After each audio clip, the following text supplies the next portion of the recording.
Skull,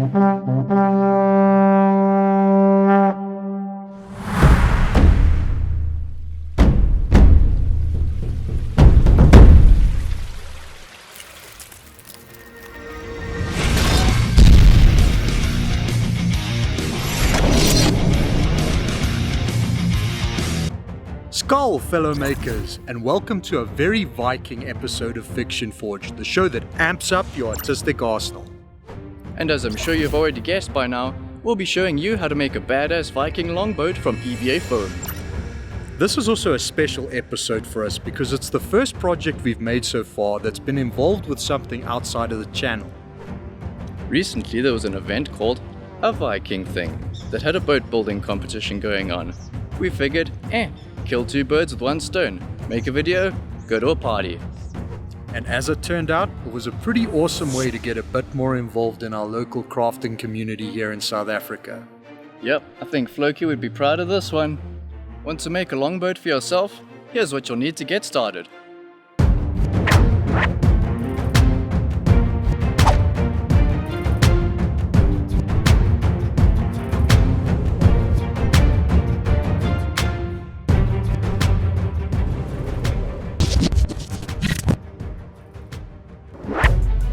Okay, so before we get started designing our longboat, we need to consider the competition's 3 rules.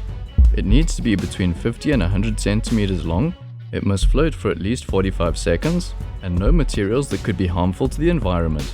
So with these in mind, we decided to go with EVA foam floor mats as our primary material. Floor mats are 55 by 55 centimeters a piece, so we can cut the whole design out from one mat. EVA walks on water better than Jesus. You could literally use it as a flotation device. And as far as we know, none of our materials are harmful unless set on fire. Now that our compliance is up to scratch, we can get on with designing our longboat. And the first thing we're gonna need is a stencil. Once we had a good idea of what we wanted the thing to look like, I whipped up a design in Adobe Illustrator. We decided to round off the face so we could later sculpt it on with paper clay. From there, I just flopped the design out butterfly style, and bam, they're the 2 sides of our hull. With the design complete, all we had to do was scale it to the correct dimensions and then print it out segment by segment. And once all the pieces were printed out, it was time to get my fluffy little minions involved. That's some fine scissoring, Tom. These pieces will combine to form a majestic stencil.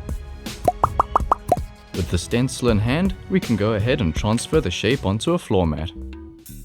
A sharp blade is very important to keep cuts looking clean, and it's a good idea to keep a few spares because the foam will chew up your edge in no time.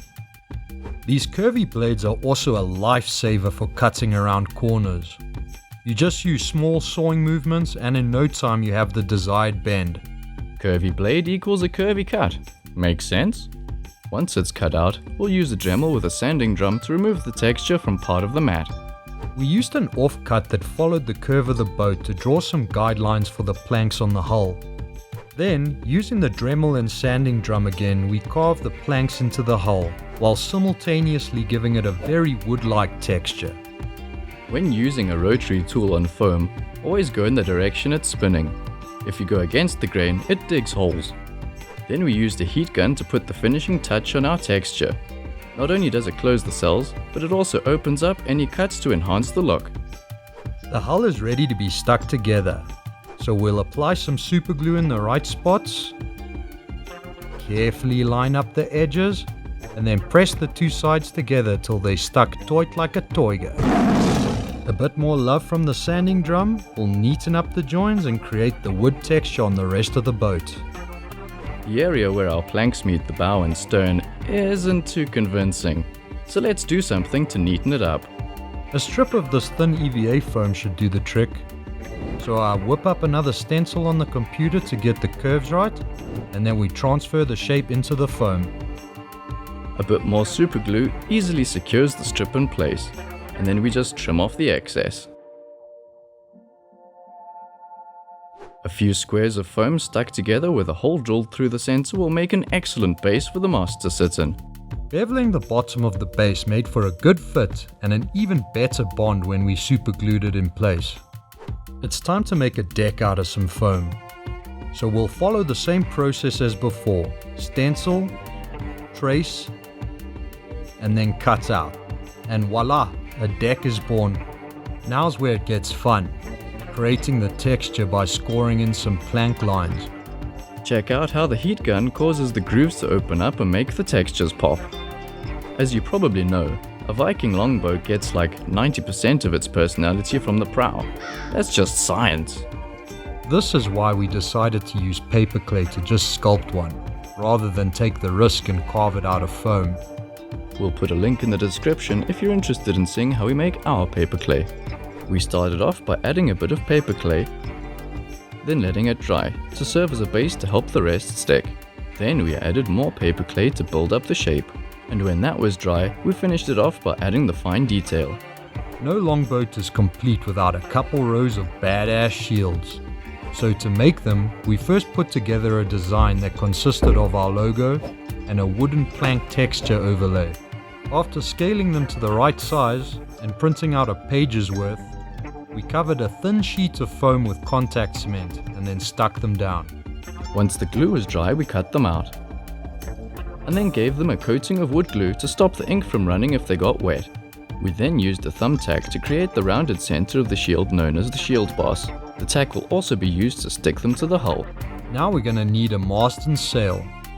We could make the sail by just painting it onto a piece of fabric, but we were running out of time, so we just threw money at the problem and had it printed on a piece of canvas. It turned out awesome though. We just needed to paint the back of the sail black so that it matched the front. For the mast, we cut a couple dowel sticks to size, and then used some acrylic paints to make them look weather beaten. We then used the Dremel to make a notch on the mast where we wanted to attach the thinner dowel that the sail hangs on. A drop of super glue does the trick. Then, using a bit of twine, we lashed the dowels together to give it a nautical vibe. Next up was attaching the sail. First using super glue to keep it stuck on, and then with a needle and thread to really sell the handmade aesthetic. A bit of super glue on some twine in the corners of our sail will serve as rigging and will hold the sail in place. Some nautical looking knots at the end of the twine ropes also enhances the look. Next, we glued 4 tiny cup hooks to the hull where we could fasten our rigging to.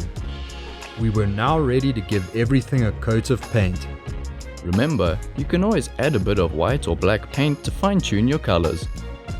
We used a dark brown as the base color and then dry brushed over it with a much lighter brown, which instantly made the detail pop, making everything look convincingly wooden.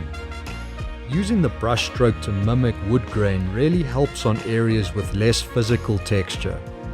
Once the paint was dry, we painted on a layer of water-resistant wood glue to keep it safe and flexible. Then, once that layer was dry, it was time to pin our shields in place. A drop of super glue on each tack will make sure they don't fall off. In order to stop our boat from capsizing, we'll need something heavy for ballast.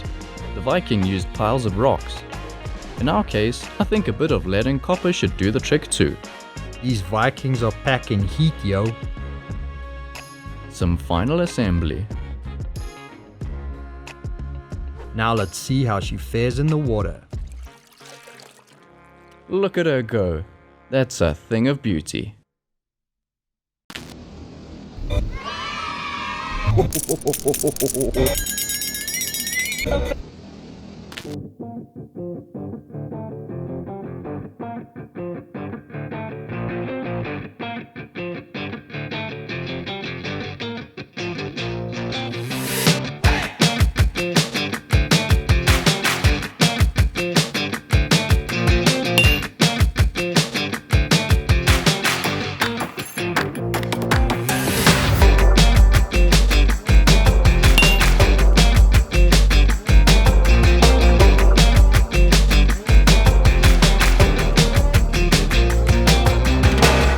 Finally, the competition.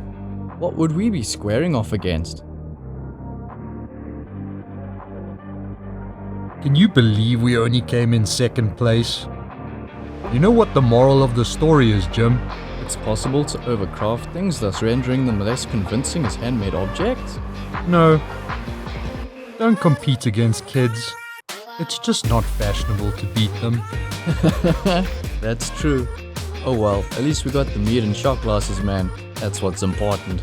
Ah yes, the meat paired ever so well with my sunburn that day. Till next time, we hope you all stay safe and well so we can live to craft another day. And silver lining? Maybe self-isolation is the perfect time to pick up a new hobby and get creative.